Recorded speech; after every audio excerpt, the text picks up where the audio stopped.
It's the 26th Annual McLaughlin Group Year-End Awards 2007. Here's the Master of Ceremonies, John McLaughlin. Biggest winner of 2007. That's Barack Obama. Successfully derailed the vast Clinton wing conspiracy. Could very well be the Democratic nominee. It's not a given yet. Okay, biggest loser. Social Security and the working class Americans, particularly those around, say, the age of 35, who are having 1/8 of their paycheck confiscated. During the year, there was no mention of reform. All of the major Democratic nominees are proud and boasting about the fact that they have no intention of serious reform. There's a lot of talk about raising the Social Security wage cap, which would turn Social Security into a pure welfare system. Best politician. Remember that since all politicians are by definition moral defectives, to be the best politician is actually a scathing insult, in my opinion. Having said that, the best politician of 2007 was unarguably Mitt Romney, who did so often and in so many contexts what politicians do, which is lie, finagle, craft answers in order to win votes. His record of flip-flopping is legendary. It is unparalleled in modern politics. He will say and twist and contort anything in any way in order to get elected. And in that sense, he is the best politician, which is one of the worst possible awards that I could give. The worst politician. Again, defining best and worst politician in terms of politicians doing what politicians do. Worst politician this year had to be New York Governor Eliot Spitzer, who was elected with 70-something% of the vote, is now at 27% approval ratings. He's just been an absolute disaster. He is unable to work with the legislature, and he's realizing that there's a big difference between being a professional bully as Attorney General and being a chief executive as the governor. The most defining political moment. This is a tie between two related events.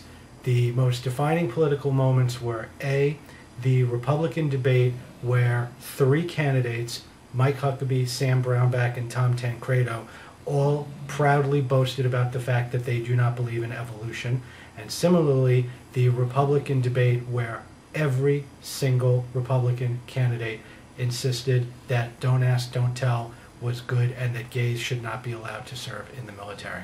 Turncoat of the year. Ron Paul, even before the New Republic expose, which was in 2008, ran a really despicable anti-immigration, anti-Hispanic commercial that was many things, but it was most certainly not a libertarian message. Most boring. This one is easy. Fred Thompson, and not just because of him and his personality, which is very dull and drab and sort of stuck in second gear, but also his message is boring. This idea that he was going to be something different, that he was going to be a non-radical social conservative, it's all nonsense. He's an anti-gay bigot. He is pandering to the social conservatives. He just tries to do a little tweaking, and nobody's buying it on either side of the fence. The radical social conservatives aren't buying it, and the non-radical social conservatives are not buying it.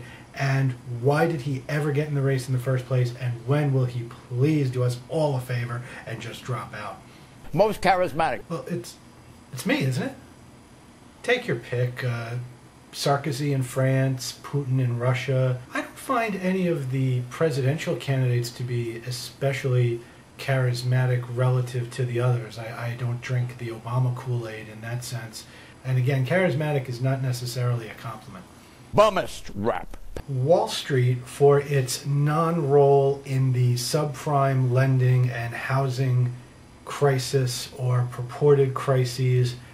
In fact, the investment banks, the large financial service firms, were only engaged in a sort of servicing and repackaging of these loans.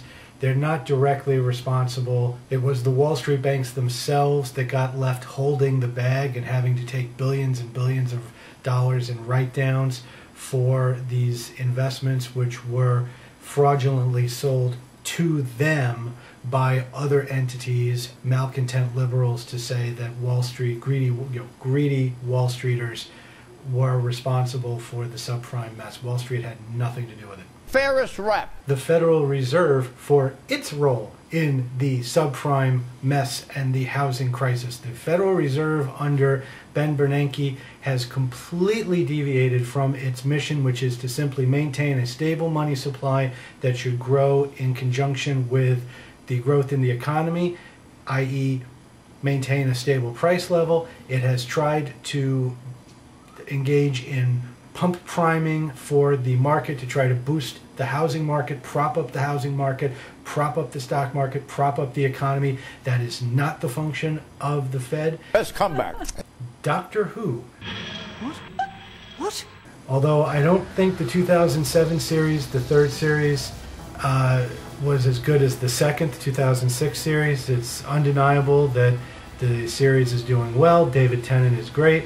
And it's really great for this longtime Whovian from the days of my childhood to see the show actually do well and be not a complete joke.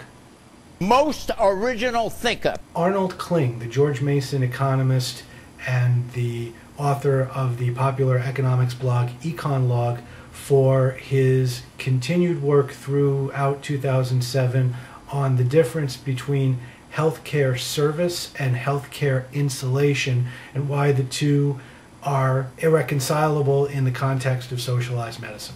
Most stagnant thinker. Ron Paul, and I would have said that long before the New Republic article. I've been saying it throughout 2007 on my blog. Best photo op. The image of hundreds, if not thousands, of Burmese monks protesting and defying their totalitarian government, one of the most brutal, most corrupt governments on earth, knowing full well that the West was going to do absolutely nothing to help them, and knowing full well that many of them would in fact be slaughtered by the dictatorship of Burma. Enough already award. This one's easy. The never-ending and never-correct chatter about Michael Bloomberg possibly running for president. It's not going to happen. He's not the kind who would go out and be a spoiler vote. He does not want to squander hundreds of millions or $1 billion away from what is going to become his charitable trust. He's not going to do it. Enough already. Worst lie. I am not gay. I never have been gay. Capitalist of the year. Joseph Kennedy, who sold his soul to Hugo Chavez for $376,000 a year, which is what he's being paid to shill oil in a publicity stunt, considering that Kennedy's soul is worth much, much less than $376,000 a year.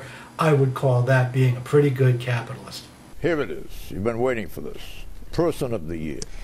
A collective award, of course, to you. All of you, YouTube generation, those of you who make videos, watch videos, comment on videos, you are the persons of the year. Congratulations, pat yourself on the back.